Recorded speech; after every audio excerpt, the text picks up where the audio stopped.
হাইকোর্টের রায়ের প্রেক্ষিতে রাজ্য সরকারের অপদার্থতার যোগ্য শিক্ষক কর্মীরাও এক বিরাট অনিশ্চয়তার সম্মুখীন হয়েছেন।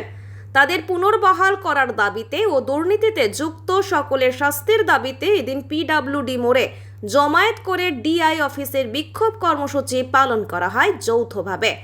এবিটিএ, এবিপিটিএ, ডিওয়াইএফআই, এসএফআই এর উদ্যোগে এই বিক্ষোভ কর্মসূচি এদিন পালিত হয়।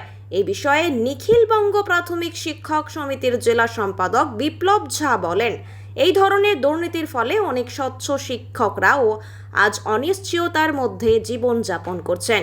তাই দোষীদের উপযুক্ত শাস্তির দাবিতে এদিনের এই কর্মসূচি বলে তিনি জানিয়েছেন। আমার নাম বিপ্লব ঝা, আমি নিখিলবঙ্গ প্রাথমিক শিক্ষক সমিতির সম্পাদক এবং আজকে যে চারটে সংগঠনের পক্ষ থেকে আমরা এখানে কর্মসূচি করছি তার আহ্বায়ক হিসেবে আজকের এই সভাটা আমরা ডেকেছি, বিক্ষোভ সভাটা ডেকেছি। কি কারণে কি করা বিষয়? আচ্ছা, আমরা চারটে সংগঠন, নিখিলবঙ্গ শিক্ষক সমিতি এবিটিএ, নিখিলবঙ্গ প্রাথমিক শিক্ষক সমিতি এবিপিটিএ, ভারতের ছাত্র ফেডারেশন এসএফআই এবং ভারতের গণতান্ত্রিক যুব ফেডারেশন ডিওয়াইএফআই, এই চারটে সংগঠনের পক্ষ থেকে আজকে আমরা এখানে একটা বিক্ষোভ কর্মসূচি নিয়েছি।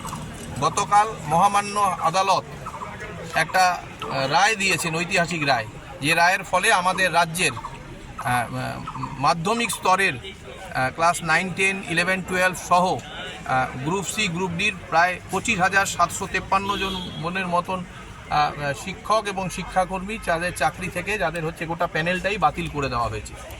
আমরা যে দাবিগুলো নিয়ে এখানে এসেছি, আমাদের নির্দিষ্টভাবে 4-5টে দাবি আছে। আমরা প্রথমত মনে করি যে এই গোটা ঘটনার দায় রাজ্য সরকারের, রাজ্য শিক্ষা দপ্তরের, এসএসসির এবং শিক্ষা প্রশাসনের, শিক্ষা সংসদের, এবং গোটা দায় এদেরকে নিতে হবে। এই দায় নিয়ে আমাদের হচ্ছে রাজ্যের শিক্ষা প্রশাসনের কর্তা ব্যক্তিদের হচ্ছে যে দায় নিয়ে পদত্যাগ করতে হবে, এটা প্রথম দাবি।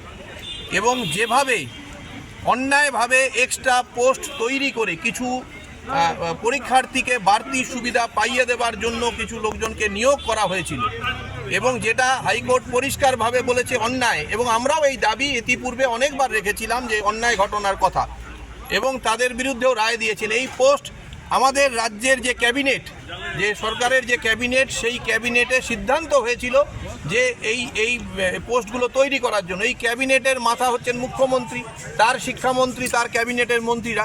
তাহলে দায় একার কারণ না, মুখ্যমন্ত্রী সহ সবার। সেই কারণে এই সরকারের প্রধান হিসেবে মুখ্যমন্ত্রীকেও এই দায় নিয়ে পদত্যাগ করার দাবি করছি আমরা।